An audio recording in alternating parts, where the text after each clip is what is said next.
اعوذ باللہ من الشیطان الرجیم بسم اللہ الرحمن الرحیم وربک الغفور ذو الرحمہ لو یؤاخذهم بما کسبوا لعجل لهم العذاب بل لهم موعد لن یجدوا من دونه موئلا وتلك القرى اهلكناهم لما ظلموا وجعلنا لمهلكهم موعدا آمنت باللہ صدق اللہ مولانا العظیم۔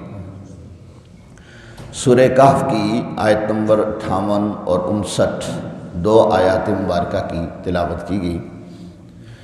اس سے قبل آیات مبارکہ میں کفار کی بد عادتیں، بری خصلتیں بیان کی گئی تھیں کہ انبیاء کرام علیہم السلام انہیں راہ حق کی طرف بلاتے تھے، لیکن وہ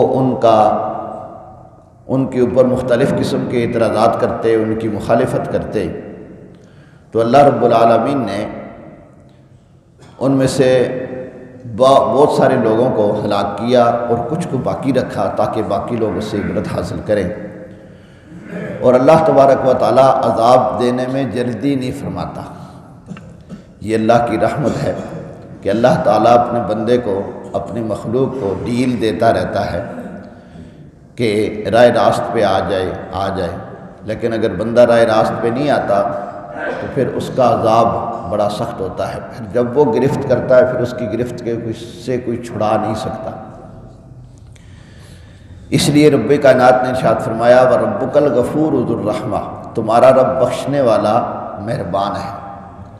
اگر 100 سال بھی کسی نے جرم کیے ہیں اور اب وہ راہ راست پہ آ گیا، کلمہ پڑھ لیا، اپنے گناہوں سے توبہ کر لی، اللہ اسے معاف فرما دیتا ہے اور بڑی رحمت والا ہے۔ انسان گناہ کرتا ہے، بہت ساری ایسی چیزیں جو اس کی زندگی کے لیے لازم ہوتی ہیں، اللہ اس کے باوجود اس کے لیے بند نہیں کر دیتا۔ سانس لینا ہر انسان کی ضرورت ہے، کھانا پینا ہر انسان کی ضرورت ہے، زمین پہ چلنا ہر انسان کی ضرورت ہے۔ یہ زمین اللہ کی بنائی ہوئی ہے، یہ آسمان اس نے چھت بنائی ہے ہمارے لیے۔ ہماری چھت کے نیچے کوئی بندہ ہمارے خلاف جرم کرے، ہم اسے اپنے گھر سے نکال دیتے ہیں، لیکن اللہ ایسا نہیں کرتا۔ وہ بندے کو معاف کرتا رہتا ہے، ڈیل دیتا ہے۔ اس لیے بندے کو یہ چاہیے کہ اس کی کرم نوازی سے فائدہ اٹھائے، اور جرم اگر اس سے ہو گیا ہے تو توبہ استغفار کرے، آئندہ جرم نہ کرنے کا پختہ عہد کرے کہ یا اللہ میں آئندہ یہ جرم نہیں کروں گا۔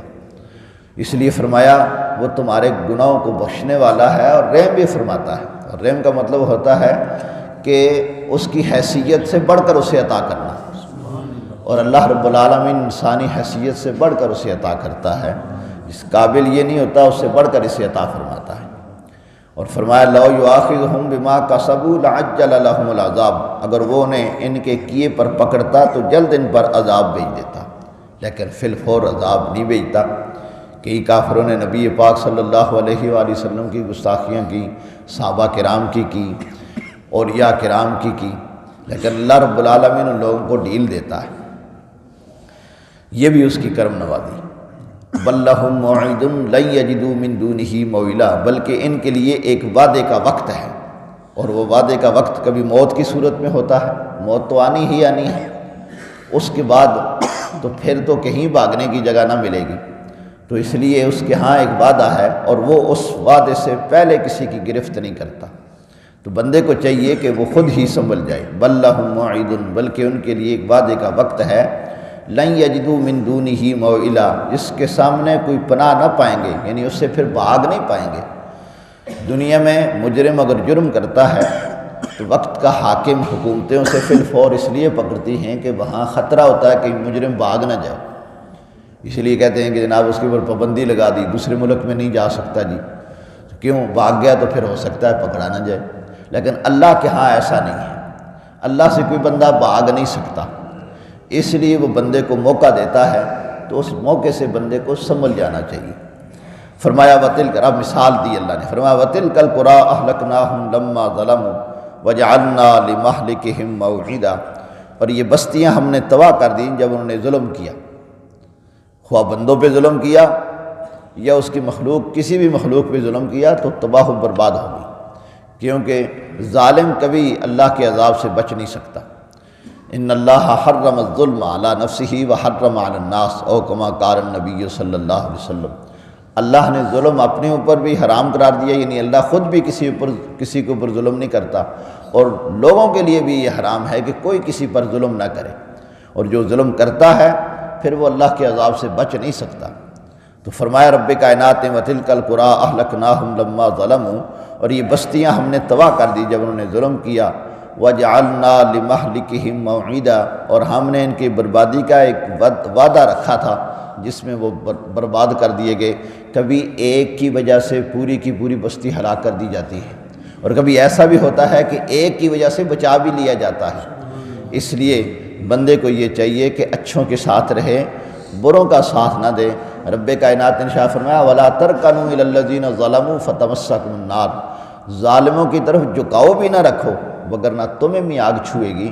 اس لیے حضور علیہ الصلوۃ نے ارشاد فرمایا انصر الظالم والمظلوم، فرمایا ظالم کی بھی مدد کرو مظلوم کی بھی۔ تو صحابہ نے عرض کی یا رسول اللہ صلی اللہ علیہ وسلم، مظلوم کی مدد کی تو سمجھ آئی کہ اس کے اوپر ظلم ہو رہا ہے، ظالم تو پہلے ہی ظالم ہے، اس کی مدد کیسے کریں؟ فرمایا اسے ظلم سے روکو، اسے ظلم سے روکو، اسے ہٹ درمی سے روکو، اسے زیادتی سے روکو، یہ اس کی مدد ہے۔ اگر وہ زیادتیاں کرتا رہا تو جب اللہ کے عذاب میں آئے گا پھر اسے کوئی بچا نہیں سکے گا۔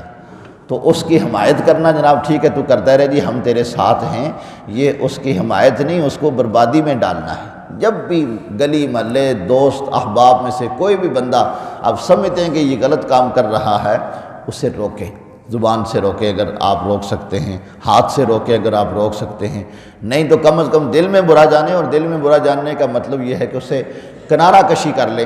ظالم کا ساتھ کبھی نہ دیں کیونکہ ظالم خود ڈوبتا ہے اور ساتھ دوسروں کو بھی لے ڈوبتا ہے۔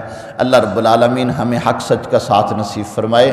وآخر دعوانا ان الحمد للہ رب